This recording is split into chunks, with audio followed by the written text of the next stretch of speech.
seen Vikram Kapoor ji, and because he is also a teacher, no, and he is also delivering a lectures along with me in somewhere where it is a video lecturing program is going on.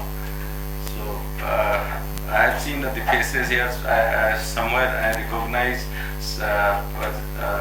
from the students and up to the chartered accountants. Today, what we have assembled here about one of these for the seminar on Indian accounting standards. I think this is one of the chapters which is giving us somewhat a very pinching things to me, that since this chapter has been introduced in the CA panel, every time number of queries, number of questions coming up.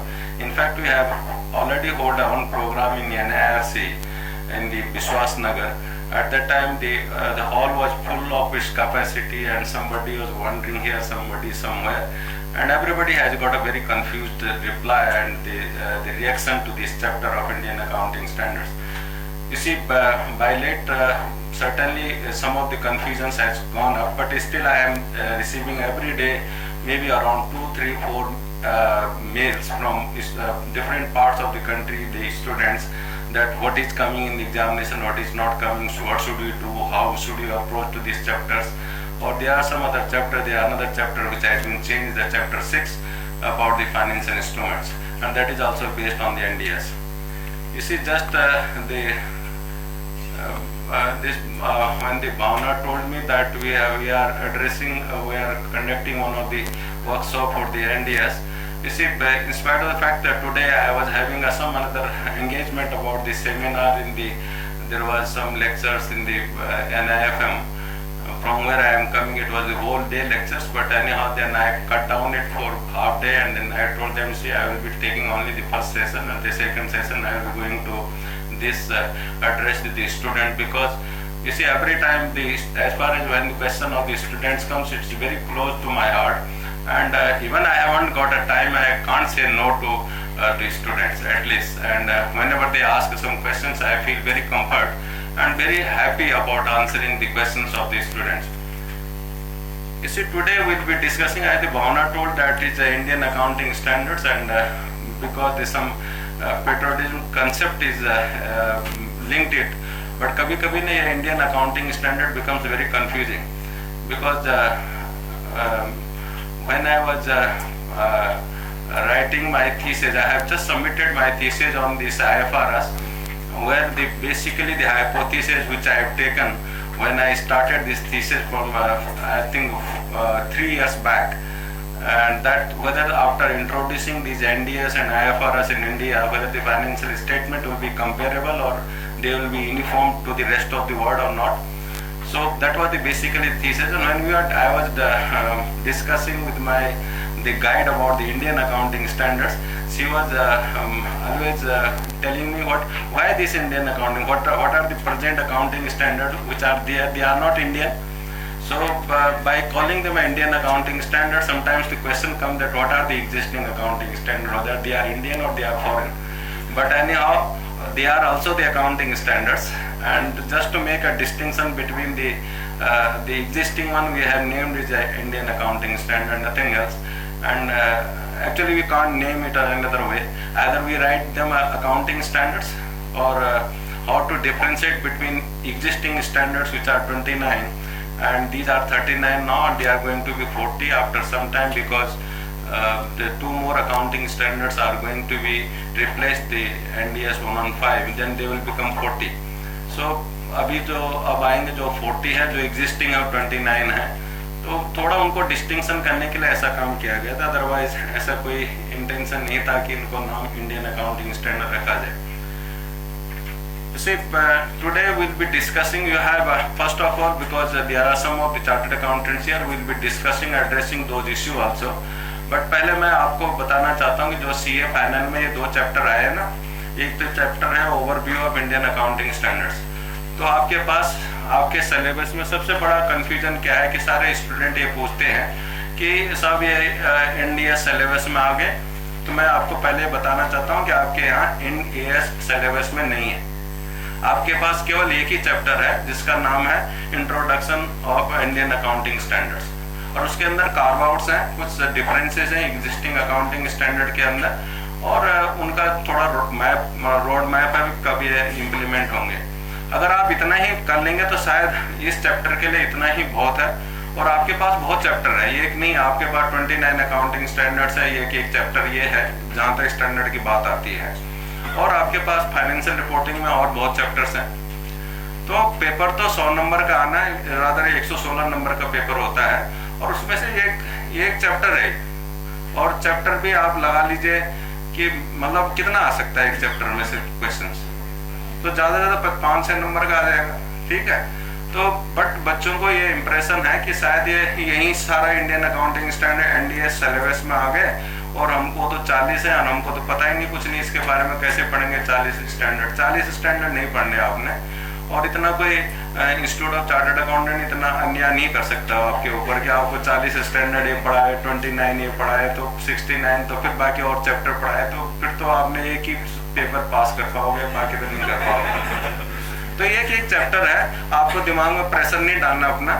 5-6 number का question आएगा। पहले आपके पास एक chapter हुआ करता था, overview of IFRS, differences with Indian standard, the accounting standard and the US GAAP। अब वो उसको रिप्लेस कर दिया है, और introduction of NDS, differences with curve outs with IFRS, and जो एग्जिस्टिंग ES है उनका डिफरेंस क्या है IFRS के साथ और NDS के साथ। तो इतना ही है। और वो आपने देखा होगा पास्ट में उस चैप्टर से कितने क्वेश्चन आते थे, कभी आ जाता था 5 नंबर का 6 नंबर का क्वेश्चन, इससे ज्यादा कभी नहीं आया। तो उसके जगह ये चैप्टर आ रखा है, इतना ही आएगा, इससे ज्यादा नहीं आएगा। बट क्योंकि ये इम्पोर्टेंस इसलिए ज्यादा है कि आपको पढ़ना इसलिए कि बिकॉज फ्यूचर में बाद में आने हैं सारे, बाद में NDS आएंगे फाइनल के पास, फाइनल के सिलेबस में, जो कि अभी नहीं है। अभी तो कोर्स का रिस्ट्रक्चरिंग हो रहा है, शायद वो नया सिलेबस आएगा 17 में कभी आ जाएगा, तो फाइनल से जाते जाते तो 19 में आपका पहला एग्जाम होगा शायद फाइनल का नए सिलेबस के अंदर। तो अभी आपको इतना ज्यादा बहुत परेशान होने की बात नहीं है, बट आएंगे, मतलब आना है इन्होंने और आएंगे जरूर, बट अभी इतना ज्यादा आपको उस पर इम्फेसिस नहीं देना। अगर आप लोग मई 2016 में एग्जाम दे रहे हैं तो ये देखिए कि अगर आप जितना आज हम पढ़ा रहे हैं, अगर इतना पढ़ लोगे तो बहुत है। थोड़ा कंफ्यूजन इसलिए हुआ कि इंस्टीट्यूट ऑफ चार्टर्ड अकाउंटेंट ने एक 300 पेज का 350 पेज का कोई मटेरियल और छाप दिया इसके लिए। वो इसलिए छापा है, एक्चुअली क्या था कि ये बाद में जब ये चैप्टर इंट्रोड्यूस किया था और करना भी जरूरी था, बिकॉज जब IFRS हम अडॉप्ट नहीं कर रहे हैं तो हमने IFRS का नाम NDS लिख दिया, तो हमने कहा इस चैप्टर का नाम भी चेंज करना पड़ेगा। अभी जो हम लिख रखे कि इंट्रोडक्शन टू IFRS जो कर रहे हैं, तो अब हमको इंट्रोडक्शन टू NDS बोलना पड़ा उसको।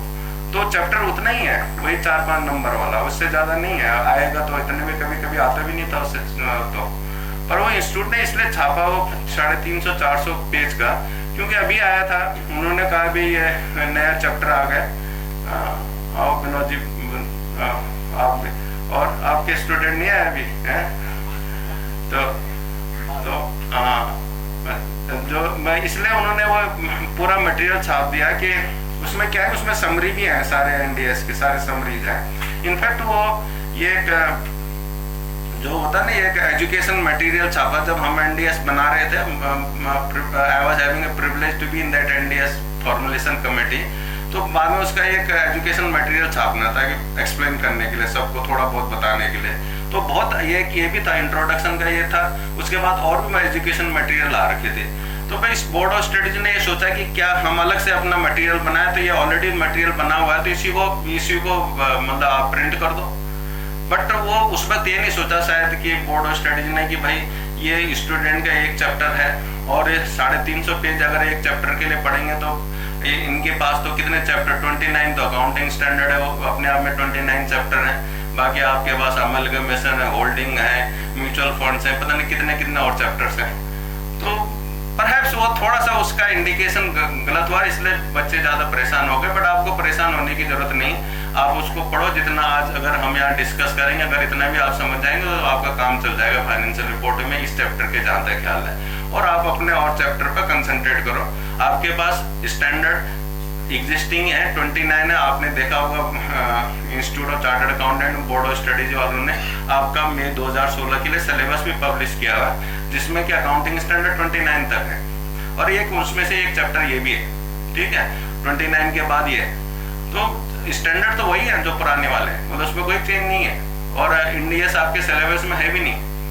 वो जो एजुकेशन मटेरियल उन्होंने छापा जो 350 पेज का है, उसमें सारे जितने भी NDS है ना उनकी समरी है, इसीलिए वो ज़्यादा मोटा हुआ है। तो summary, perhaps summary you need not to go through because it will be very difficult to remember the summary if you haven't got a background of all those standards. summary तो तब समझेंगे ना जब डिटेल आपको पता हो।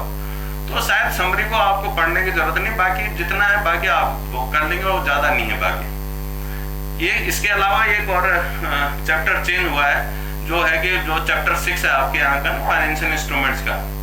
तो financial instrument पहले जो चैप्टर था वो आपका जो EAS 30, 31, 32 बेस था। अब क्योंकि 30, 31, 32 नोटिफाई हुए नहीं, उनकी जगह अब NDS 32, 109, 107 आ गए हैं, जो कि नोटिफाई कर दिए हैं गवर्नमेंट ने। तो फिर इंस्टीट्यूट ऑफ चार्टर्ड अकाउंटेंट ने सोचा कि भाई 30, 31, 32 बेस्ड होंगे, तो जब वो नोटिफाई नहीं हुए हैं, जब वो पढ़ाई नहीं रहे या जो गवर्नमेंट ने एक्सेप्ट नहीं किया, तो हम क्यों करें उसको। तो अब गवर्नमेंट ने नोटिफाई कर दिया है NDS 109, 107 और 32, तो उसके बेस पर वो चैप्टर लिख दिया गया दोबारा से, जो फाइनेंशियल इंस्ट्रूमेंट का है। आपके पास NDS 109, 107, 32 एज सच नहीं है, बट दैट फाइनेंशियल इंस्ट्रूमेंट का जो चैप्टर है it is based on those standards. So you need not to be in the under the concept कि भाई मेरे पास 3 NDS है, 3 NDS नहीं है आपके पास फाइनेंशियल इंस्ट्रूमेंट का चैप्टर है, जो कि पहले 30, 31, 32 बेस्ड था, अब वो NDS 32, 109, 107 बेस्ड है। तो वो भी अब उससे आता है, मतलब उससे एग्जाम में क्वेश्चन 6 से 8 नंबर का क्वेश्चन लगभग आ जाता है, कभी छूट जाता है पर आता है। और मैं आपको बता रहा हूँ कि जो आपके पास उस चैप्टर का क्वेश्चन आते हैं ना, उसमें जो चेंज है, जो नया चैप्टर लिखा गया है, वो भी काफी लंबा उन्होंने लिखा हुआ है। बट जो पास्ट में क्वेश्चन आए हैं, शायद उनके क्वेश्चंस के आंसर चेंज नहीं होंगे, बिल्कुल भी नहीं। जो जितने भी पास्ट एग्जाम में क्वेश्चन आए हैं, जो नए सिलेबस के जो NDS के बेस पर जो आंसर होंगे, वो वैसे के वैसे रहेंगे। तो आपको बेसिकली अगर आप मई 2016 में लोगों ने आपने पढ़ भी लिया होगा फाइनेंशियल इंस्ट्रूमेंट का चैप्टर, अगर आप पीछे के क्वेश्चन देखो तो 2-3 टाइप के क्वेश्चन आए हुए हैं। जो कंपाउंड फाइनेंशियल इंस्ट्रूमेंट का था, ठीक है, डेट इक्विटी पोर्शन अलग करने का, उसमें कोई अंतर नहीं हुआ, अब नए वाले में वैसे रहेगा। आपके पास एक कंसेशन लोन था एम्प्लॉइज का, रिसीवेबल्स का, फाइनेंशियल एसेट्स का, उसका मतलब फेयर वैल्यू, अमोर्टाइज कॉस्ट निकालना, वो इसमें भी वही रहेगा, उसमें भी कोई आंसर चेंज नहीं होने वाला। आपके पास डी रिकॉग्निशन के क्वेश्चन आए थे कि फाइनेंशियल एसेट्स और लायबिलिटीज कैसे, एसेट्स को डी रिकॉग्नाइज कैसे करते हैं, उनकी एंट्री कैसे पास करते हैं, उसमें भी कोई अंतर नहीं। इनफैक्ट डी रिकॉग्निशन वाला चैप्टर तो बिल्कुल सेम का सेम है 107, 109 में, और जो पहले NDS 30 और जो EAS 30 था, उसमें कोई फर्क नहीं है। तो बेसिकली बहुत ज़्यादा ऐसा कोई मेजर फर्क नहीं है आंसर्स क्वेश्चंस का। बाकी जो शुरू में रिकॉग्निशन मेजरमेंट क्राइटेरिया है, थोड़ा अलग अलग है। तो मेरे को नहीं लगता कि वहाँ पर भी आपको बहुत ज़्यादा घबराने की बात है। जो आपको आता है, जिस तरह से आपने किया है, अगर आप उसी नॉलेज से भी एग्जाम देते हैं, तो I think that will be better. But I suggest you कि आप स्टडी मॉड्यूल जरूर पढ़ के जाइए। स्टडी मॉड्यूल में जो क्वेश्चन आंसर्स हैं, अगर आप केवल उतने इलस्ट्रेशन और आंसर करके भी चले जाते हैं, परहैप्स जब भी पहले 1-2 बार से तो क्वेश्चन वहीं से आते हैं, स्टडी मॉड्यूल से, कहीं बाहर से नहीं आते। तो आप कम से कम वहाँ पर जो क्वेश्चन आंसर है उनको तो जरूर करके जाइए, और बाकी तो आप अपने जो कंपाइलेशन है उसमें से कर लें। I think that will be more than sufficient अगर आप उसको कर जाते हैं। बाकी आप अपने और चैप्टर पर ज़्यादा ध्यान दीजिए। तो बोलने का मतलब है कि जो ये 2 चैप्टर हैं जिसके बारे में सारे स्टूडेंट्स परेशान हैं, वो 6-7 नंबर का या 8 नंबर का फाइनेंशियल इंस्ट्रूमेंट का आता है, 4-5 नंबर, 5-6 नंबर का वो आ सकता है, 10-12 नंबर का, 14 नंबर का खेल है, बस ज़्यादा नहीं। इससे ज़्यादा जिसको कि आप परेशान हो, उसके चक्कर में आप बाकी का मत छोड़िए कि हाँ उस पर आप उतना ही ध्यान दीजिए। अगर आपको बहुत ज़्यादा है कि नहीं समझ में आ रहा, तो देखो आपको कॉल लेनी पड़ेगी। अब मार्च का महीना है, मार्च आने वाला है, आपको मई में 1 तारीख को एग्जाम देना है। तो अगर आप बहुत ज़्यादा परेशान इन 2 से, तो छोड़ दीजिए आप, उसमें क्या प्रॉब्लम है, बाकी तो करिए ना ढंग से, तो उसमें भी पास हो जाओगे। तो ऐसा कोई घबराना वाली बात नहीं है इसमें। जो मैं आज आपको ये वाला जो overview of Indian accounting standard बता रहा हूँ, अगर आप इसको 2 घंटे यही सुन लेंगे ढंग से, तो I think that it will make a sense for you and you can write in the exam based on this whatever deliberation we have in this session. So we start with this overview of Indian accounting standards.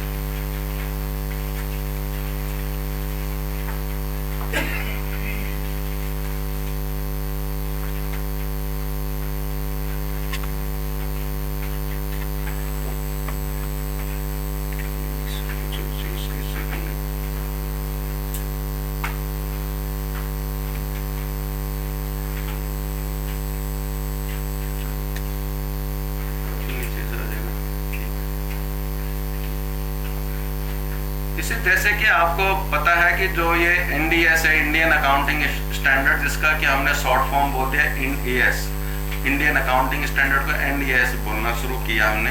ये सारे IFRS है।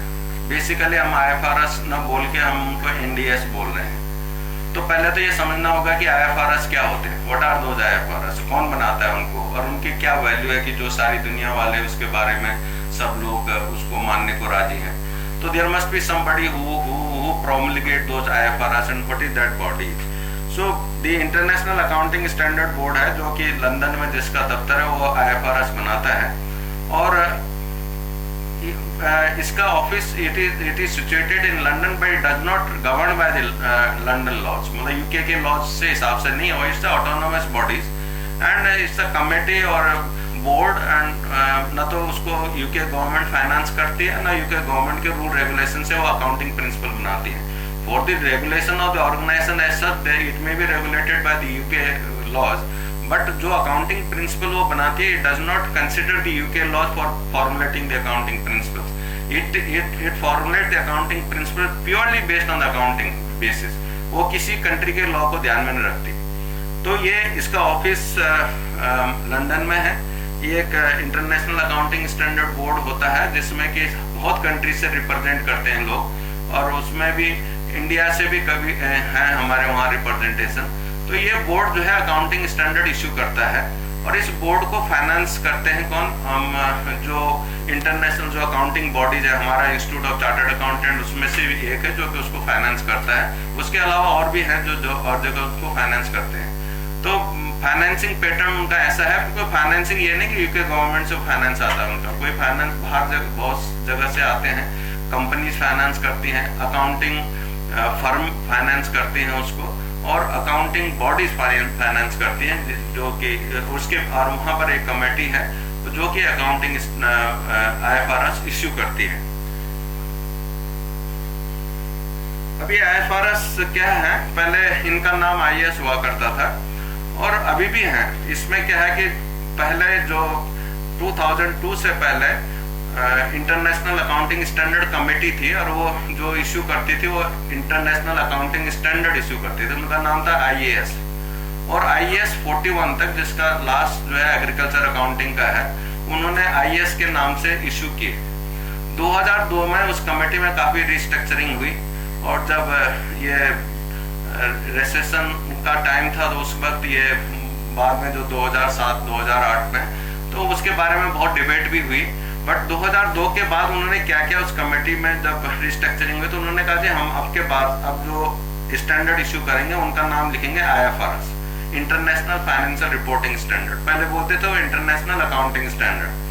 तो उस date से उन्होंने IFRS के नाम से इश्यू करने, जितने भी स्टैंडर्ड उसके बाद इश्यू हुए हैं उनका नाम रख दिया उन्होंने IFRS 1, 2, 3, 4, 5 और अब 15 तक इश्यू हुए थे, अब 16 भी इश्यू हो गया लीजेस के बारे में।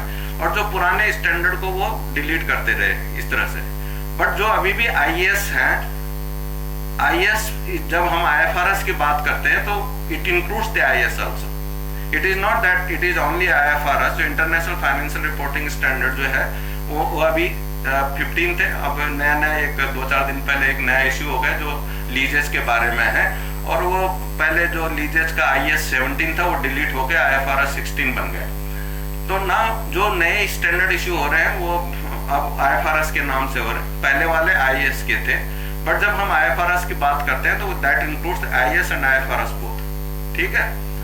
तो ये दोनों होते हैं और उन्होंने नाम चेंज इसलिए भी किया कि देखो IFRS जो इंटरनेशनल फाइनेंशियल रिपोर्टिंग स्टैंडर्ड है उसका नाम इसलिए चेंज किया कि थोड़ा ये ज्यादा पब्लिक एक्सेप्टेबिलिटी है।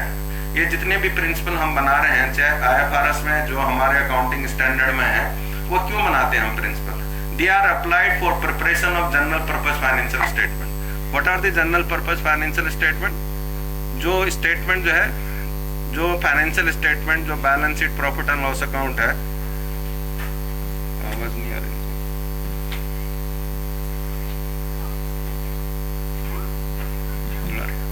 जो फाइनेंशियल स्टेटमेंट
इसे ये जो जनरल, ये जितने भी अकाउंटिंग प्रिंसिपल हम बनाते हैं, चाहे हमारे अकाउंटिंग स्टैंडर्ड है या IFRS है, वो जनरल पर्पस फाइनेंशियल स्टेटमेंट को लगते हैं। जनरल पर्पस फाइनेंशियल स्टेटमेंट किसको बोलते हैं? बैलेंस शीट है, प्रॉफिट और लॉस स्टेटमेंट है, कैश फ्लो है, और जब ये NDS के अंदर एक आपका स्टेटमेंट ऑफ इक्विटी है और नोट्स एंड पॉलिसीज है।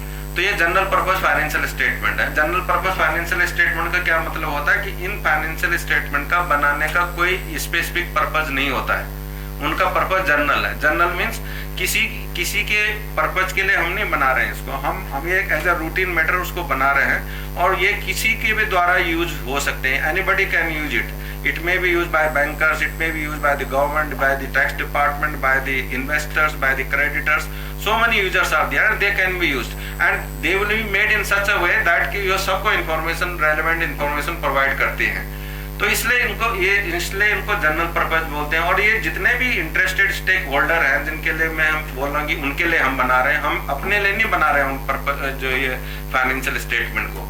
तो जब आप जनरल पब्लिक के लिए बना रहे हैं, तो फाइनेंशियल स्टेट जो भी आपके अकाउंटिंग प्रिंसिपल होते हैं, वो अकाउंटिंग प्रिंसिपल ऐसे होने चाहिए कि वो इतने जनरल होने चाहिए कि सबको समझ में आना चाहिए। मतलब तो इसलिए उन्होंने क्या किया कि जो पहले जिनको कि अकाउंटिंग स्टैंडर्ड बोलते, तो IAS बोलते थे, इंटरनेशनल अकाउंटिंग स्टैंडर्ड। तो जैसे लोग अकाउंटिंग का नाम समझते हैं ना, तो थोड़ा दिमाग में जोर पड़ने लगता है, क्योंकि जनरल आदमी सोचता है शायद ये अकाउंटिंग है तो मेरे को नहीं समझ में आएगी। तो इसलिए उन्होंने नाम, उसका परसेप्शन थोड़ा चेंज होना चाहिए कि लोगों के में एक्सेप्टेबिलिटी बढ़नी चाहिए। तो उन्होंने कहा भाई इंटरनेशनल फाइनेंशियल रिपोर्टिंग स्टैंडर्ड बोलो इसको, so that it does not become a purely accounting matters. No, it is a basically we are reporting to the general people and then they must understand कि हाँ ये standard क्या होते हैं। तो उनका नाम उन्होंने बदल दिया। आपने देखा होगा कि जो हम तो बैलेंस शीट बोलते हैं, वो जो IFRS में उसका बैलेंस शीट नाम नहीं है, हाँ उसका क्या नाम है? Statement of financial position. तो उन्होंने नाम बदल लिया कि जो कि जनरल आदमी भी समझ सके, जिससे कि उनको, अगर हम बैलेंस शीट बोलते हैं तो जनरल आदमी सोचता है यार बैलेंस शीट तो मेरे को नहीं समझ में आती है, तो फिर वो देखना ही बंद कर देता है। बट अगर हम बोलेंगे स्टेटमेंट ऑफ फाइनेंशियल पोजीशन है, तो सर्टेनली ही विल परसीव, हाँ ठीक है मैं भी देखता हूँ क्या पोजीशन है इसकी। तो question is that gives the communication, and anyhow we have to improve the adoptability by the general public, because these are the financial statements which are made for the general public, not for the accountants. So that's why they changed their name from IAS to IFRS, and they made so many other changes in that one, so that whatever the popular name in the general public, we should speak in the same language. तो ये IFRS उन्होंने बनाना, अभी तक वो IAS 41 तक है, और IFRS जैसे मैंने बताया अब 16 तक हो चुके हैं, और 15 तक, अभी 16 वाला तो 2018 में या 19 से शुरू होगा, और जो 15 वाला भी 2018 से इम्प्लीमेंट होगा हमारे यहाँ। उसके अगेंस्ट जो NDS हमने क्या किया, NDS के नाम लिखे, पहले NDS 101 NDS 1 लिखा, तो IAS 1 के अगेंस्ट था वो, उसके कॉरस्पॉन्डिंग है वो। तो 41 तक तो हमारे NDS 41 तक लिखे, एग्रीकल्चर अकाउंटिंग तक जो है। उसके बाद जब IFRS 1 आने लगा, जो फिर हमने कहा भी अब हम क्या लिखेंगे इसको, तो हमने IFRS 1 को लिख दिया NDS 101 102, इस तरह से। लास्ट वाला जो हमारे पास जो IFRS 15 था, उसका NDS 115 है, और जिसका नाम की वो है revenue from contract with customers. तो वो लास्ट, और वो अभी पोस्टपोन हो चुका है, मतलब वो पोस्टपोन कर दिया। उसकी जगह 2 स्टैंडर्ड और आएंगे, जो NDS 18 और NDS 11। तो अब टोटल मिला के अभी तक 39 थे, और 40 हो जाएंगे। अभी उसके बारे में कमेंट्स इनवाइट करने वाले हैं। और 115 जो थोड़ा काफ़ी लंबा स्टैंडर्ड था, कुछ लोगों को कंफ्यूज कर रहा था, और हमारे यहाँ इंटरनेशनल जिन्होंने बनाया था उन्होंने कहा जी हम 2018 से लगाएंगे, पर जब हमने यहाँ इंडिया में उसको किया तो हमने कहा जी हम तो 2016 में शुरू करें, 2016 में, तो हम नए वाले को ही लगा देते हैं सीधे। But there was lot of resistance, and most of the resistance comes from the telecom industries, no.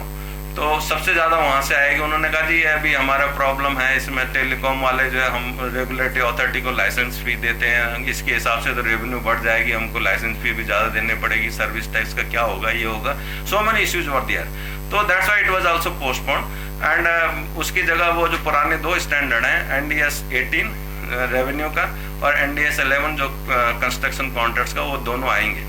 और जो उनके साथ इंटरप्रिटेशन है, वो दोनों अभी मिनिस्ट्री ऑफ कॉर्पोरेट अफेयर्स ने वो पब्लिश किए हुए हैं कमेंट्स के लिए, और उसके बाद वो इम्प्लीमेंट हो जाएंगे, उनको नोटिफाई कर दिया जाएगा।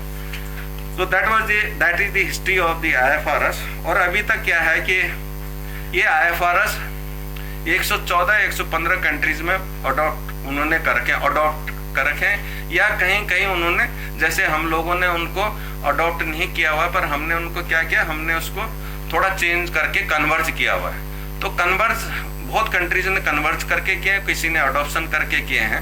अब ये आपके पास एग्जाम में ये क्वेश्चन आ सकता है कि अडॉप्शन और कन्वर्जेंस में क्या अंतर है, इंडिया ने कन्वर्जेंस क्यों किया, अडॉप्शन क्यों नहीं एक्सेप्ट किया। तो दैट में be the questions in the exam at the preliminary stage. So adoption का मतलब क्या होता है कि हमने जो उनके पास जो IFRS थे, हमने वैसे के वैसे लगाने का फैसला कर दिया कि will adopt, will not make any change, it just adopt, it means ditto, हम उसमें कोई चेंज नहीं करेंगे। तो इंडिया वाज समवट बिकॉज ठीक है, जो एग्जिस्टिंग थे उसमें कोई ऐसा बहुत बड़ा मेजर चेंज नहीं था, और जो हमको बहुत परेशानी नहीं थी उनसे कि शायद हम उनको अडॉप्ट कर सकते थे। बट क्वेश्चन वाज दैट कि सपोज टुमारो द ISB जो इंटरनेशनल अकाउंटिंग स्टैंडर्ड बोर्ड है, वो एक नया स्टैंडर्ड लेके आती है, और हमने इंडिया ने अगर ये कह दिया कि हम अडॉप्ट करेंगे IFRS, और वो कल नया एक स्टैंडर्ड ले आती कि जो कि हमको पता नहीं क्या लाए हो, और वो हमारे को बिल्कुल सुटेबल ना हो, तो हम उस वक्त क्या करेंगे? क्योंकि अगर हमने अडॉप्शन का डिसीजन ले लिया तो हमको सारे वो बिल्कुल वैसे का वैसे अडॉप्ट करना पड़ेगा। That's why India has taken a decision कि हम कन्वर्ज करेंगे। 100% कन्वर्जेंस करने का हमारा ऑब्जेक्टिव है कि 100% हम बिल्कुल जैसा वो IFRS है वैसे के वैसे बनाएंगे अपना इंडियन अकाउंटिंग स्टैंडर्ड। बट हम उसको पहले देखेंगे, उसके बाद डिसाइड करेंगे कि हमको ये कितना लगाना है, कितना इसमें कोई चेंज करना है कि नहीं करना है। बट हमारे को बहुत ज़्यादा चेंज नहीं करनी, उसमें चेंज इसलिए नहीं करनी कि बहुत ज़्यादा अगर हम चेंज कर देंगे तो इंटरनेशनल कम्युनिटी बोलेगी कि भाई तुमने तो बहुत अपने अलग IFRS बना रखे हैं, तो ये IFRS नहीं है। तो इसलिए हम चेंज नहीं करेंगे, क्योंकि बेसिक ऑब्जेक्टिव ये है कि हमको इंटरनेशनल कम्युनिटी को ये भी तो दिखाना है कि हमने IFRS adopt, IFRS compliant financial statement बना रहे हैं। चाहे हमने उनका नाम एनडीएस रख दिया, but they are equal to the IFRS और there is no major change in it. तो ये बेसिकली हमारा ऑब्जेक्टिव था, और इसलिए हमने कहा कि हम कन्वर्जेंस करेंगे। Convergence means we have reserved our right of determinations, right to see that financial standard first. पहला जो रिपोर्टिंग स्टैंडर्ड उसको हम देखेंगे, और हम ये देखेंगे कि क्या हमारे कंट्री के लिए सुटेबल है। तो हम उसको पूरा का पूरा वैसे लिख देंगे अपना एनडीएस में, उसमें कोई प्रॉब्लम नहीं है, बट देखेंगे जरूर। Because you see, we have got a different type of economy. We are a somewhat a regulated economy also. हमारे यहाँ बहुत regulations है, controlled economy है, mixed economy है। हमारा बिल्कुल कंट्री का जो सिस्टम है, कल्चर है, बिल्कुल अलग है। तो they have made it these reporting standards, maybe they have kept it as per the culture prevailing in the advanced countries that may not be suitable to us. So that's why this decision of convergence were taken. तो ये convergence का इसलिए adoption नहीं किया हमने convergence का रास्ता अपनाया है, और इसलिए हमने कन्वर्ज किए। और इसलिए उनका नाम हमने क्या, नाम तो जितने भी आईएफआरएस हैं उनका नाम एग्जैक्टली हमने सेम रखा, नंबर भी सेम रखे हैं, खाली उस पर आगे हमने एनडीएस लगाया, ठीक है। और जो 1 था, आईएफआरएस 1 था, उसको हमने 101 बोला है, और 102 इस तरह से बोला। बाकी हमने कोई चेंज नहीं की। जो अंदर जो चेंज की, जो हम कार्व आउट्स कार्विन की बात करेंगे आज, तो वो मेजर चेंजेस है, वो मेजर चेंज है जो हमको लगा कि हमारे कंट्री के लिए ऐसा नहीं चल सकता है यहाँ पर, ठीक है। So that is the basically the convergence and adoption. Is it okay? अब आप कहेंगे भी, अब जैसे मैं आपसे कह रहा था कि ये जो आईएफआरएस है वो 114 कंट्री वाले तो लगाते हैं, 114-15 कंट्री वाले हैं, और बाकी कंट्रीज में अभी सब ने प्रिंसिपली ये डिसीजन लिया कि हम आईएफआरएस लगाएंगे, कोई बाद में लगाएगा। बट क्वेश्चन ये कि जो 114-15 कंट्री है उनकी जो इकोनॉमी है, शायद टोटल इकोनॉमी का अभी हो सकता है जो उनकी जीडीपी है वो कंट्री अभी जो जिन्होंने आईएफआरएस फॉलो किया वो 30-40% हो टोटल वर्ल्ड इकोनॉमी की, मे 30 से भी नीचे ही होगी। क्योंकि जो मेजर इकोनॉमीज हैं जैसे यूएस है, जापान है, इंडिया है, चाइना है, इन्होंने अभी तक आईएफआरएस नहीं लगाए। सब ने थोड़ा कुछ, यूएस ने पोस्टपोन किया, वो कर रहे हैं, हाँ principally they have agreed but they are not declaring the date कब लगाएंगे। जापान ने भी कोई रोड मैप दिया हुआ है, इंडिया 1/4/2016 से उन्होंने भी रोड मैप दिया हुआ है कि हम कैसे एनडीएस लगाएंगे या आईएफआरएस लगाएंगे। बट बहुत बड़े जो यही तो मेजर इकोनॉमीज है ना जो आपके पास हो गए, यूएसए हो गया, इंडिया हो गया, चाइना हो गया, जापान हो गया, और ये रशिया ने भी शुरू किए हैं। तो जो मेजर इकोनॉमीज हैं उनने नहीं लगाया, और इकोनॉमीज किसने नहीं इसलिए नहीं लगाए उन्होंने, because all those economies they have got a very long accounting history. No, अगर आप यूएस की बात करें, यूएस 300 साल 350 साल पहले आजाद हुआ था, तो उसका इतना बड़ा कैपिटल मार्केट है, उनके इतने यूएस गैप है जो कि ऑलरेडी टेस्टेड है कैपिटल मार्केट में 300 साल से। आप उसको नया सेट ऑफ अकाउंटिंग प्रिंसिपल दे दो, certainly they will feel somewhat hesitant कि हम कैसे इसको करेंगे। और उनकी इतनी लॉन्ग हिस्ट्री है। हमारे पास इंडिया में हमारा इंस्टीट्यूट ऑफ चार्टर्ड अकाउंटेंट आज 66 साल हो गए उनको यहाँ बने हुए हैं। हमारे पास 66 ईयर की अकाउंटिंग हिस्ट्री है, और हमारे पास अपने अकाउंटिंग प्रिंसिपल है, सब कुछ है। ऐसा नहीं कि यहाँ स्लेट खाली नहीं है। जिन कंट्रीज में बिल्कुल स्लेट बिल्कुल खाली थी उन्होंने कहा ठीक है हम आईएफआरएस अडॉप्ट कर देते हैं।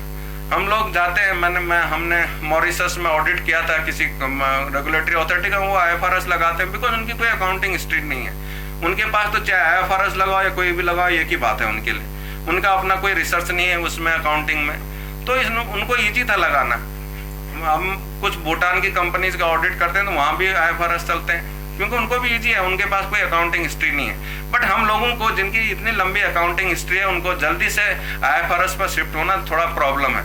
इंडस्ट्री को प्रॉब्लम है, रेगुलेटरी बॉडी को प्रॉब्लम है, सारी चीजें उसमें प्रॉब्लम्स हैं, ऑडिटर्स को प्रॉब्लम होगी।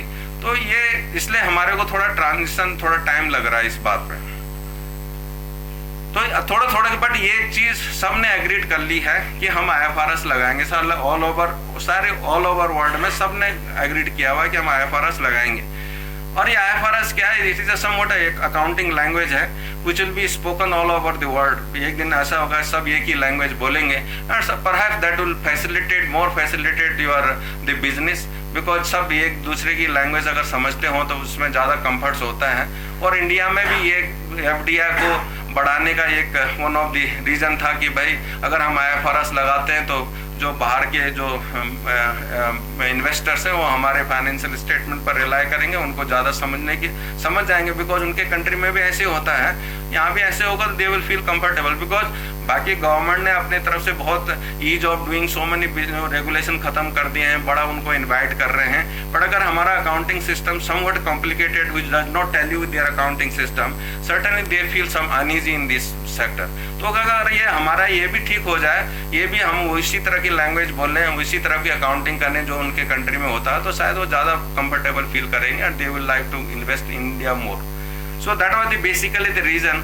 एंड आज के डेट में तो हर कंपनी का कुछ ना कुछ जो है कुछ ना कुछ बाहर से रिलेटेड होता है। किसी का इक्विटी बाहर से आती है, किसी का लोन बाहर से आ रहा है, कोई एक्सपोर्ट कर रहा है, कोई इंपोर्ट कर रहा है, कुछ ना कुछ तो है। मतलब अभी क्लोज्ड इकोनॉमी तो खत्म हो चुकी है, तो इसलिए हमको कहीं ना कहीं कॉमन लैंग्वेज तो बोलनी पड़ेगी, और इसलिए हमने IFRS को अडॉप्ट करने का या कन्वर्ट करने का ये फैसला लिया है। इसी that is basically the background of this IFRS। Why IFRS? ना द क्वेश्चन इज दैट कि इसमें फर्क क्या है। मतलब कोई बोले मेजर क्या इतना क्यों शोर मच रहा है कि हाँ जी IFRS आ गया। हमारे पास जो स्टैंडर्ड है, एग्जिस्टिंग स्टैंडर्ड, वो भी IFRS बेस्ड ही है हमारे पास। ऐसा नहीं कि वो IFRS बेस्ड पर नहीं, पर वो जो पुराने IFRS थे, IAS थे, उन पर बेस्ड है, और उनमें काफ़ी चेंजेस हो चुके हैं। और इनमें हमने जो एग्जिस्टिंग स्टैंडर्ड थे उनमें बहुत चेंजेस की थी, और इसलिए उनका नाम वो अकाउंटिंग स्टैंडर्ड है। जो हम कभी नहीं बोलते हैं कि IFRS के साथ क्या है इनका, क्योंकि हमने उसमें बहुत चेंजेस की। 1991 से पहले हमारी इकोनॉमी बहुत क्लोज थी। हमारी जो आधी अकाउंटिंग है वो लॉ के अंदर लिखी हुई थी। अकाउंटिंग स्टैंडर्ड कोई नहीं पढ़ता था। जिन लोगों ने चार्टर्ड अकाउंटेंसी 74-75 से पहले किए, तो उस टाइम तो अकाउंटिंग स्टैंडर्ड होते ही नहीं थे। 8-10 थे, लोग पढ़ते भी नहीं थे, ना एग्जाम में आते थे, तो कोई इंपॉर्टेंट, बिकॉज पढ़ने की जरूरत भी नहीं थी, क्योंकि हर चीज़ तो शेड्यूल 6 के अंदर लिखी हुई थी। अगर कंपनी के बारे में, कंपनी लॉ में हर अकाउंटिंग बात लिखी हुई थी। बैंकिंग रेगुलेशन एक्ट में बैंकिंग के बारे में RBI ने लिखी हुई थी। तो जरूरत क्या थी अकाउंटिंग स्टैंडर्ड की? अकाउंटिंग उन्होंने डिफाइन कर दी थी हर चीज़ की ना। अब वो ये कह रहे हैं कि भाई अकाउंटिंग है वो अकाउंटिंग स्पेशलिस्ट बोले, अकाउंटिंग प्रिंसिपल बोले, और लॉ क्यों बोले? क्योंकि लॉ तो चेंज करने के लिए आपने जो एक्ट 1956 का कंपनीज एक्ट पास करने के लिए और चेंज करने के लिए हमको कितने साल लगे उसको चेंज करने में। मैंने जब CA की थी 1983 से, तब से कंपनी लॉ चेंज हो रहा था 1956 का, और आज हमें जाके 2013 में 30 साल लगे उनको चेंज करने में इसको। तो अगर आप लॉ के अंदर अकाउंटिंग प्रिंसिपल लिख दोगे तो वो चेंज नहीं हो सकते। बिजनेस इतना फास्ट भाग रहा है कि आपको अकाउंटिंग प्रिंसिपल नए रोजाना हर सिचुएशन के लिए नए बनाने पड़ेंगे। तो it's can't be linked and can not be driven by the law. It has to be driven by the accounting principle only, and then therefore and that should be driven and that should be formulated by some specialist body. तो specialist body accounting principle पर वो करें तो अच्छा है, न बल्कि law के अंदर लिखे जाए। तो बेसिक डिफरेंस क्या है? अकाउंटिंग, हमारे जो अकाउंटिंग स्टैंडर्ड है, ये जो अब हम IFRS पर जा रहे हैं, तो हम इतना तैयारी और इतना क्यों हमको घबराहट है कि हम दूसरे स्टैंडर्ड लगा रहे हैं? बेसिकली जैसे मैंने आपको बताया कि हमारे जो एग्जिस्टिंग स्टैंडर्ड है वो भी IFRS बेस्ड ही है, बट उनमें बहुत चेंजेस है, बहुत ज़्यादा चेंजेस है। बेसिक डिफरेंस अगर आप देखेंगे वो ये है कॉस्ट एंड फेयर वैल्यू का है। हमारे यहाँ स्टैंडर्ड है हर चीज़ की कॉस्ट पर हम रिकॉर्ड करते हैं और कैरिड भी कॉस्ट पर ही करते हैं। IFRS में कहीं कहीं इनिशियल रिकॉर्डिंग कॉस्ट पर है, कहीं कहीं इनिशियल रिकॉर्डिंग फेयर वैल्यू पर है, और कैरिड ओवर तो मेजर केसेस में फेयर वैल्यू पर होता है। तो that is the major thing. और फेयर वैल्यू क्या है हमारे पास? वैसे IFRS के अंदर एक NDS 113 है जो कि फेयर वैल्यू के बारे में, कि फेयर वैल्यू कैसे मेजर की जाएगी, but again it's a very subjective matters. तो उसको ऐसा फेयर वैल्यू, कोई हर चीज़ का तो एक्टिव मार्केट है नहीं कि जहाँ तुमको फेयर वैल्यू पता चल जाएगी। तो again a lot of description to the management, lot of subjective matters are there to evaluate the fair value, and sometimes from the auditor side, when you are auditing certain companies and when they say साहब इसकी fair value इतनी है, then auditor gets disturbed कि मैं किस चीज़ से इसको evidence क्या gather करूँ। तो क्वेश्चन वहाँ भी था। तो anyhow they have that was basically they what we are, कि हम तो अभी तो हमारे पास सिंपल सब था कि अगर आपने प्लांट एंड मशीनरी 5 लाख में लिए तो आप उसके पीछे बिल देखते थे, आप 5 लाख का बिल है, छुट्टी, अपना काम हो गया, एविडेंस खत्म, मतलब आपने ऑडिट भी कर दिया, ठीक है। दूसरे साल आप उसको 5 लाख पे डेप्रिसिएशन लगा के कैरिड ओवर कर दोगे दूसरे साल। कोई डेप्रिसिएशन के आपके पास शेड्यूल 2 है, कैसे लगाना वो सब पता है, तो उसमें कोई कंफ्यूजन नहीं था। अब हो सकता है कि आपके पास हो जाए हमने 5 लाख में खरीदी, उस पर साल के अंत में जाके आप बोलो जी ये तो 8 लाख की थी, आप वैल्यू जो कैरिड ओवर करो 8 लाख पे करो, बिकॉज आपके पास रिवैल्यूएशन मॉडल है। तो that is the problem where then the auditor will also face the problem कि मैं कैसे इसको वेरीफाई करूँ और सर्टिफाई करूँ। So we have a standard for 113, but certainly it does not give a, ये तो सारी चीजें तो नहीं बताता हो कि ये कैसे हम फेयर वैल्यू कंप्यूट करें। तो ये तो सबसे बड़ा हमारे पास जो डिफरेंस है वो कि हम कॉस्ट बेस पर चलते थे, ये फेयर वैल्यू बेस्ड है। बट दोनों फेयर वैल्यू का मतलब ये नहीं कि हम कोई फ्यूचर अकाउंटिंग कर रहे हैं। फेयर वैल्यू वो भी पास्ट की है। अगर फेयर वैल्यू ले लो 31 मार्च 2016 को, अगर आप फाइनेंशियल स्टेटमेंट बना रहे हो तो फेयर वैल्यू 31 मार्च 2016 की ले रहे हो, आगे की नहीं ले रहे हो। तो वो भी हिस्टोरिकल अकाउंटिंग है, हमारी अकाउंटिंग भी हिस्टोरिकल है, कोई फ्यूचर अकाउंटिंग वहाँ नहीं है, क्योंकि we can't go, the principles are the same, but the basic thing in that why the point which they say that why we are going for the IFRS, the major जो उसमें है वो relevance और reliability का issue है।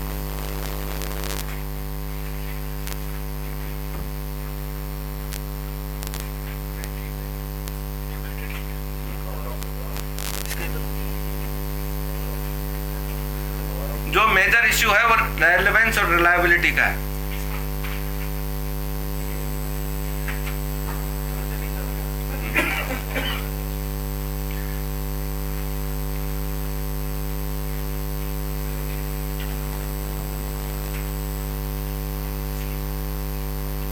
सो relevance और reliability क्या है? आपने फाइनेंशियल स्टेटमेंट की कैरेक्टरिस्टिक्स पढ़ी होंगी ना, आपके एग्जाम में भी बहुत आती है। What are the characteristics of finance, तीन कैरेक्टरिस्टिक्स लिखो। तो बच्चे तो कभी भूल ही जाते हैं, पता नहीं कौन से कैरेक्टर की बात कर रहा है, नहीं। But anyhow there are the characteristics of the financial statement. What are the major one? आज the financial statement which you are preparing, they should be easy to understand, no, understandably होनी चाहिए उनके अंदर, वो relevant होनी चाहिए, reliable होनी चाहिए, कंपेरेबल होनी चाहिए, ये कैरेक्टरिस्टिक्स है उनकी। अब रेलेवेंट का क्या मतलब होता है? Relevant for decision making. आप उन फाइनेंशियल स्टेटमेंट को पढ़िए और उससे आपको कुछ डिसीजन लेना, माना सपोज आप बैंकर्स हैं, आपने देखना है कि मैंने इसको फाइनेंस करना है कि नहीं करना है, आप उसके बेस पर डिसीजन ले सकते हो। उसमें इतनी इंफॉर्मेशन है कि आप इस डिसीजन को ले सकते हो, then only then it is relevant for you. अगर आप कहते हैं इससे तो मेरा कोई मतलब ही नहीं निकलता, तो आपके लिए तो ये रेलेवेंट हो गए। तो हमारा बेसिक पर्पज क्या है? फाइनेंशियल स्टेटमेंट को रेलेवेंट बनाना है, रेलेवेंट, और हर यूजर्स के लिए रेलेवेंट होनी चाहिए, केवल बैंकर्स के नहीं, इनकम टैक्स अथॉरिटी है, गवर्नमेंट है, इन्वेस्टर्स है, क्रेडिटर्स है, सबके लिए रेलेवेंट होने चाहिए। तो हमको ऐसे अकाउंटिंग प्रिंसिपल बनाने हैं कि जिससे उन अकाउंटिंग प्रिंसिपल से ये फाइनेंशियल स्टेटमेंट बनेंगे, बैलेंस शीट, प्रॉफिट और लॉस अकाउंट बनेंगे उन प्रिंसिपल को अप्लाई करके, और उनमें ऐसा बनना चाहिए कि वो सबके लिए रेलेवेंट हो। तो हमको ऐसे प्रिंसिपल बनाने हैं, तो ये बहुत बड़ा चैलेंज है।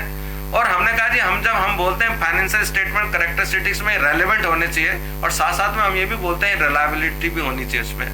कभी कभी बहुत चीजें रेलेवेंट होती हैं पर वो रिलायबल नहीं होती हैं, दोनों कैरेक्टरिस्टिक्स वहाँ होनी चाहिए। अब रेलेवेंस की बात यह है कि जैसे मैंने आपको बता रहे हैं कि ये कोई स्टील कंपनी है, वो 50 साल पहले बनी थी, उसमें टोटल इन्वेस्टमेंट 5000 करोड़ का हुआ था। आज की एक उसी बराबर का प्लांट अगर आप लगाओ तो शायद उसमें टोटल इन्वेस्टमेंट 30,000 करोड़ का होगा।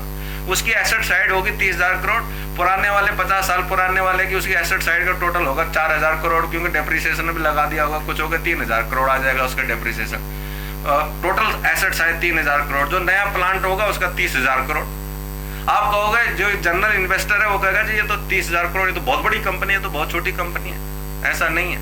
आप उनका प्रॉफिट और लॉस स्टेटमेंट देखेंगे तो टर्नओवर दोनों की बराबर होगी लगभग, साहब दोनों की टर्नओवर 7,000 करोड़ है, उसके भी 8,000 करोड़ है, लगभग ऐसे ही। बोलने का मतलब ये है कि आप बैलेंस शीट को देखोगे तो कंक्लूजन कुछ और निकलेगा, प्रॉफिट एंड लॉस स्टेटमेंट को देखोगे तो कंक्लूजन कुछ और नहीं, फिर प्रॉफिट एंड लॉस स्टेटमेंट देखोगे यार बराबर की लग रही है, तो कंपनी कोई ऐसी नहीं है, बट इसका तो ये तो छोटी लग रही है, एसेट साइज बहुत कम है इसका। Y?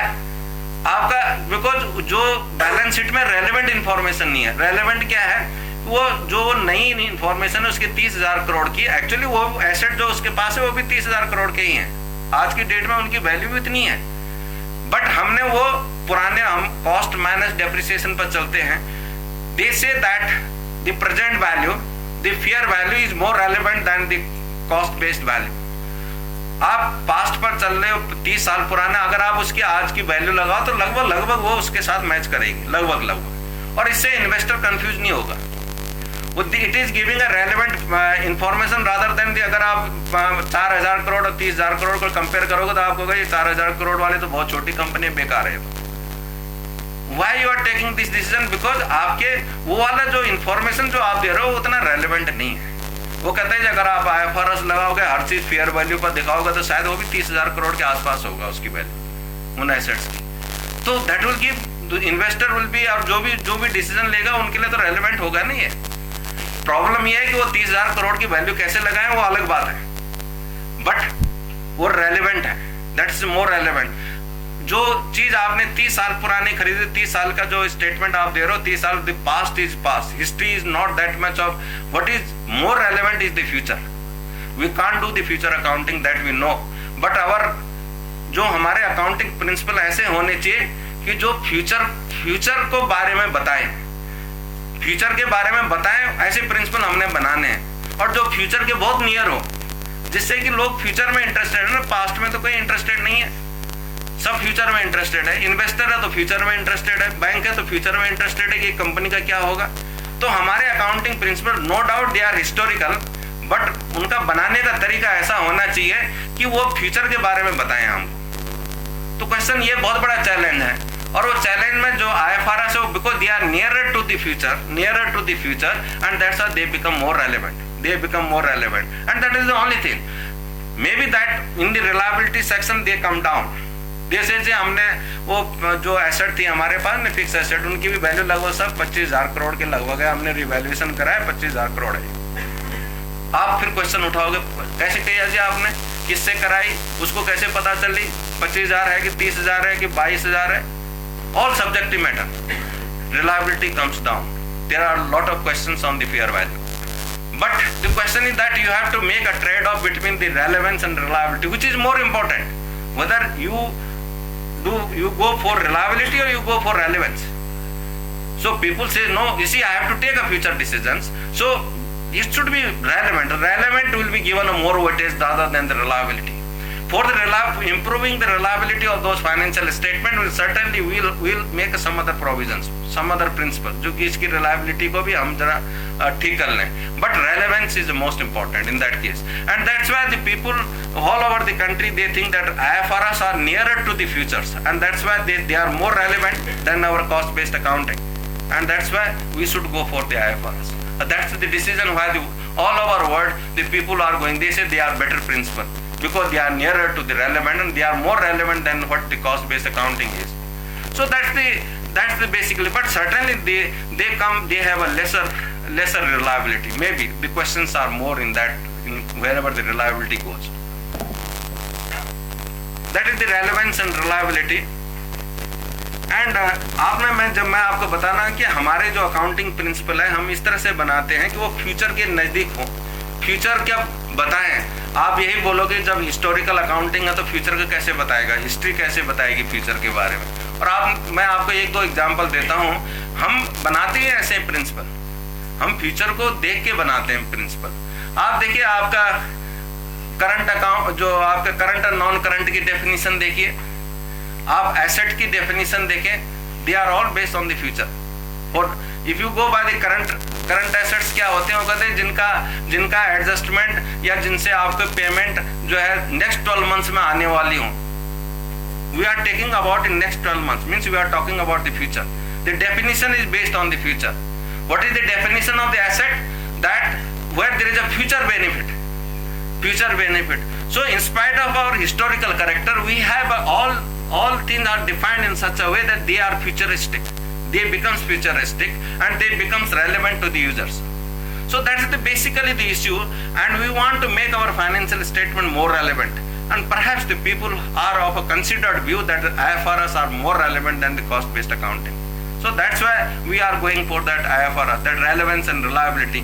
No doubt for the reliability we are making so many other adjustments, so many other principles we are introducing in the various accounting standard. और आपने देखा होगा, आप जब पहली बार के NDS फाइनेंशियल स्टेटमेंट इंडिया के देखेंगे 2017 में, तो आप उनकी बैलेंस शीट का साइज देखेंगे, पूरा एक बुकलेट बनेगी पूरी की पूरी। अभी आप फाइनेंशियल स्टेटमेंट हो सकता है उनके 5 पेज के नोट्स एंड पॉलिसीज होंगे, अब वो 5 पेज के लगभग कम से कम 80 और 100 पेज तो जरूर होंगे notes and finance, because there is are more disclosure requirement in it. Why disclosure requirement more? वो कहता है भी ठीक है, इसमें हमने IFRS में सारा जो बहुत ज्यादा जजमेंट मैनेजमेंट के ऊपर छोड़ा हुआ है, और अगर मैनेजमेंट के यहाँ डिस्क्रिप्शन है तो कुछ ना कुछ मैनिपुलेशन करने का चांस है उसमें, क्योंकि lot of description is given to the management for accounting estimate और any fair value and all these one, तो उसमें मैनिपुलेशन के चांसेस हो सकते हैं।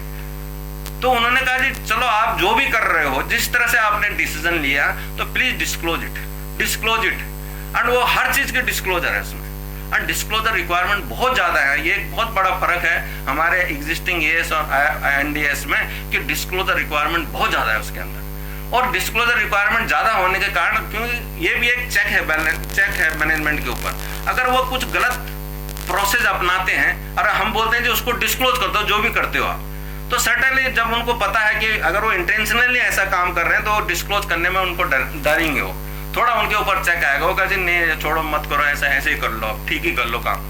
तो डिस्क्लोजर, इसलिए डिस्क्लोजर रिक्वायरमेंट ज्यादा, ये एक चेक है, चेक एंड बैलेंस का सिस्टम है disclosure requirement, and that's why those financial statement will become bulky. Sometimes the questions are asked that why is it beneficial to the investors, जो इतना बल्कि उनको इतना कहां से पढ़ेंगे, वो कंफ्यूज नहीं हो जाएंगे। But the question is that you see if you go by summary one, certainly it will have other repercussion on the financial statement also. Manipulation हो सकती है बहुत ज्यादा, और मिस रिप्रेजेंटेशन काफी हो सकती है, तो इसलिए उसमें डिस्क्लोजर रिक्वायरमेंट बहुत बढ़ा दी गई IFRS के अंदर। अकाउंटिंग ड्रिवन बाय लॉ, अब इसके बाद अकाउंटिंग लॉ से कम गवर्न होगी, अकाउंटिंग प्रिंसिपल से ज्यादा होगी, NDS से होगी। और आपने देखा हमने स्टेप ले लिए, पास्ट में बहुत जगह स्टेप ले लिए कि जहां हमने अकाउंटिंग को सुपरमेसी देना शुरू कर दिया, लॉ ने भी बोल दिया कि भाई अकाउंटिंग जो बोलता है वो ठीक बोल रहा है, उसी के हिसाब से चलो। आपने देखा जब रिवाइज शेड्यूल 6 बना था, जो अब शेड्यूल 3 है, शेड्यूल 3 में क्या लिखा हुआ है कि कहीं कहीं अगर जहां जहां अकाउंटिंग स्टैंडर्ड और उसमें कॉन्फ्लिक्ट है लॉ में, या इस शेड्यूल 3 के प्रोविजन में कॉन्फ्लिक्ट है, तो अकाउंटिंग स्टैंडर्ड के प्रोविजन चलेंगे। क्यों बोला उन्होंने to give a supremacy to the accounting standard that ultimately it should be driven by the accounting principle, not by the law. So हर जगह उन्होंने शेड्यूल 2 बनाया, शेड्यूल 2 में यूजफुल लाइफ का बेसिस पर किया, क्योंकि अब हमारे पास IFRS आने वाले हैं जो कि हमारा NDS 16 है, जो कि डेप्रिसिएशन के बारे में टोटली यूजफुल लाइफ के ऊपर है।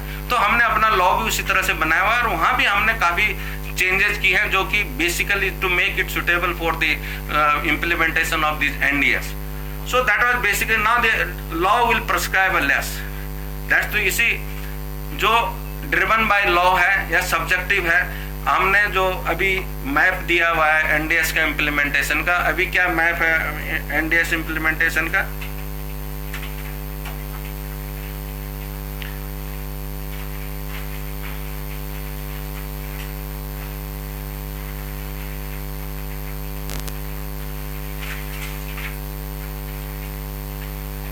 This is the NDS implementation road map.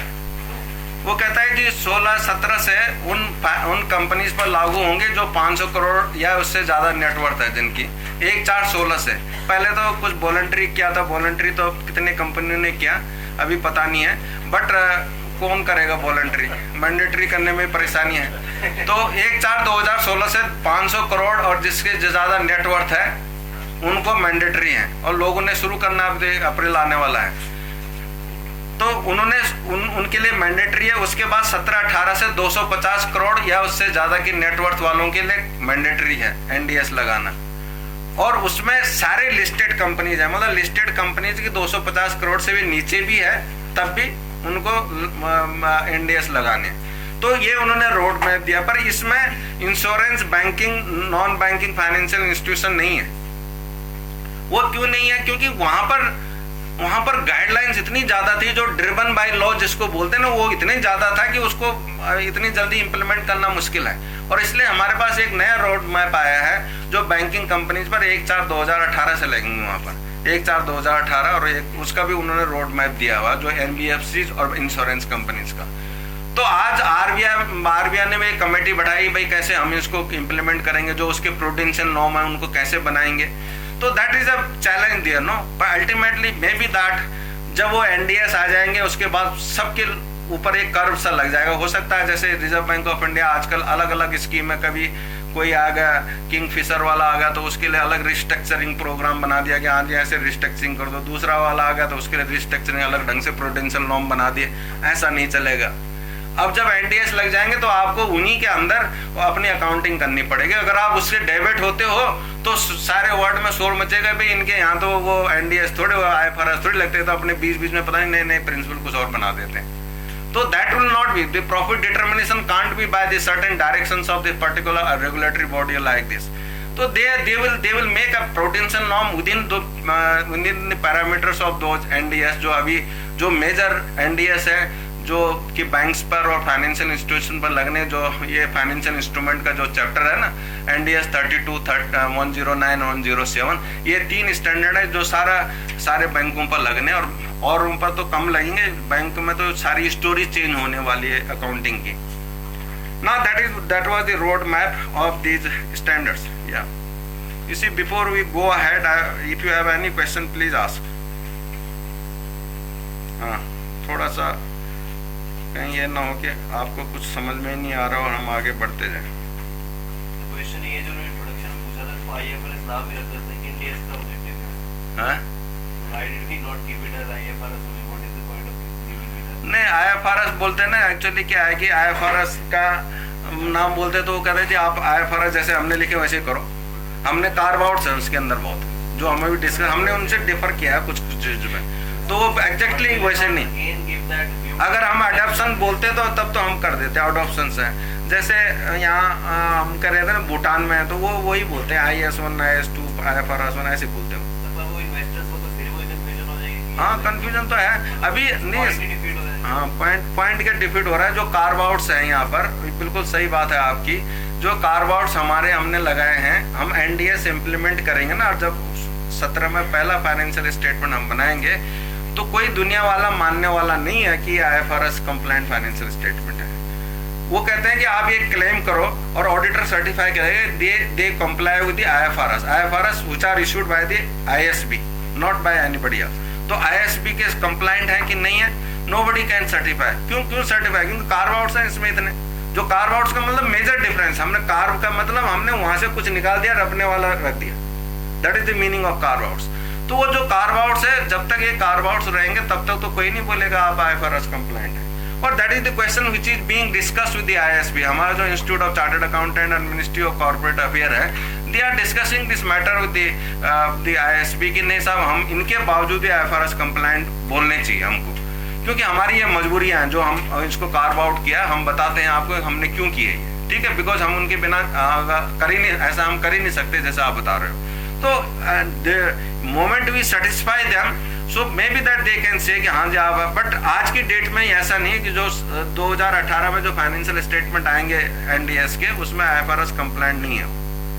और वही क्वेश्चन जो अभी विक्रम जी पूछ रहे हैं कि कोई फिर बोलेगा जब ये IFRS कंप्लायंट नहीं है तो फिर इसको IFRS जैसा बना के लाओ। तो पहले भी थे, जैसे हमारे AS थे, वो उसमें भी यही बोलते थे IFRS जैसा बना के लाओ।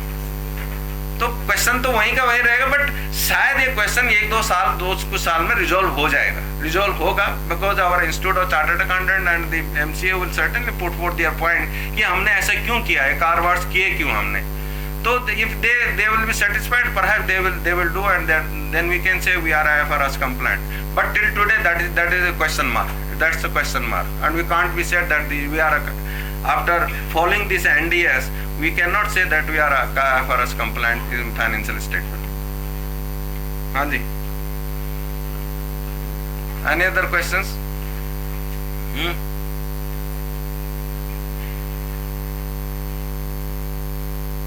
तो अभी जो स्टैंडर्ड है, ये स्टैंडर्ड है जो IFR NDS के, ये इधर लिखे हुए हैं मैंने, और ये टोटल अभी जो है ये 39 है।